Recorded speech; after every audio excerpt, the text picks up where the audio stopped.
Welcome back YouTube, it's Robert Hall, and today we're going to talk about the new remote head for the Godox AD600 Pro.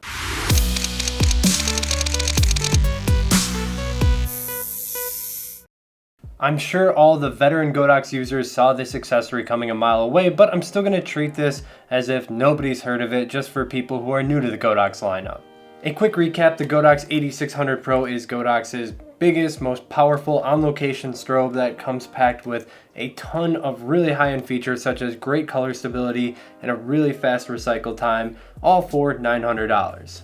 Now it's called the Godox AD600 Pro, but from Adorama it is called the Flashpoint Xplor 600 Pro, but they are identical and fully compatible with one another. If you don't know, the Godox AD600 Pro is the successor to the AD600, the original Godox AD600, which had a very similar format, just a little bit different specs. One of the accessories for the Godox AD600 was a extension head, because putting this up on a stand, this much weight up on a stand you can barely do it on a boom. It's a pain on a regular stand, so Godox made this optional accessory called the remote extension head. Now the last version on the original AD600 came with a lot of faults, so I was really curious to see how they were going to improve on this generation. And I have to say, if there was a most improved award, that it would go to this product, because the last one just had so many challenges and this one really did a much better job. Now, just like there's a Flashpoint version of the AD600 Pro called the Xplor 600 Pro, there is a Flashpoint version of the remote head.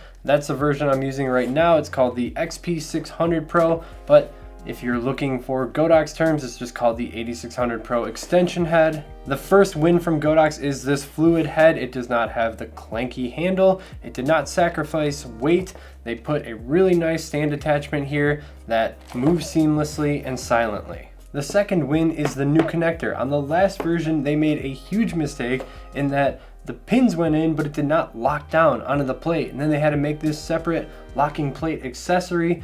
And the previous AD600 Pro extension head was really risky to use without that locking plate. With this new design, they hit it out of the park. It secures in the 6 pins. It has a very thick locking pin that slides into a specific position on here, and it attaches to the Bowens mount, so it is super secure in how it attaches to the AD600 Pro. So you attach it to all 6 pins, you press down, that locks it in, and then the whole top rotates to lock into the Bowens mount as well. All in all, it's a much sleeker design, it's a much more functional design, and it's a much more safe design. So really like all the changes that they made with that. Back to the head, we've got the same Bowens mount, we've got the same locking pin. All you have to do is replace your bulb from your AD600 Pro and put it into the extension head, and you now have a 600 watt remote head that is just over a pound. Now the second big win here is how this distributes power. So they shortened the cable a little bit. This is a 6-foot cable, the previous one had a 9-foot cable. But when you shorten that cable, you increase the efficiency of how it can move this wattage through to this extended bulb.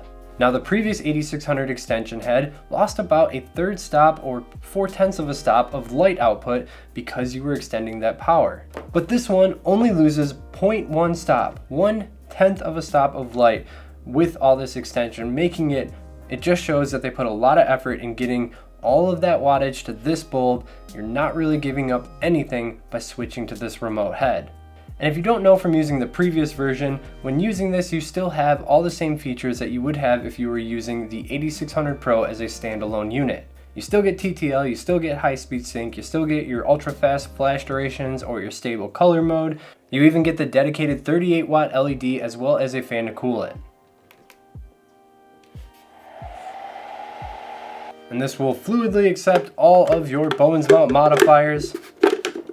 This is the standard reflector that you can see it with. You can tell that this head was focused on being used as a boom. You still get your umbrella mount down here, and you also get 2 places where you can attach the stand in case you want to rotate the position of this 90 degrees.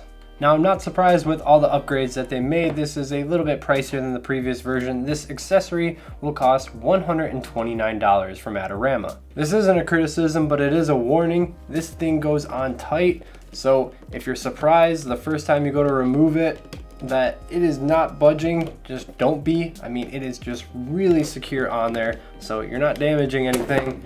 you just gotta work with it for a second. So I love everything that they did with this. They did a much better job this time around in making this really safe and functional for extending. My only concern is that 6-foot cable. I know they did it just to make sure that it was as powerful as possible, but I wonder if that's not enough extension for some people. If you're planning on using this product, that means you need somewhere to put your 8600 Pro. So I have 2 recommendations. This is a Kupo 4-way adapter. There are studs on the side where you can attach a flash to. It'll work with 1, it'll work with 2. I used this back when I used the H600P dual extension head for the original 8600. These just come out, you can attach them in any orientation that you want. And then this piece opens and closes and goes around your light stand. Very sturdy, very strong piece of grip, just a nice thing to have around for anything that you might want to attach to a stand. Another option is this Manfrotto super clamp, which will clamp down on your light stand with authority, and then it has this removable piece right here. It's a 1/4 thread in case you're using something else to attach to it, but you can just put that 1/4 thread into this little slot right here, and now you can mount your light to it. Sorry, that's a lie. This doesn't work. I'm sure there is a stand attachment that you could fit into one of these 2 holes. You just have to dig a little deeper in the offerings from Manfrotto or other grip providers. But the super clamp is great. Alright guys, that's it for today's video. Leave a like if you enjoyed the video, subscribe if you want to see more, comment with any questions, and until next time, keep on shooting, YouTube.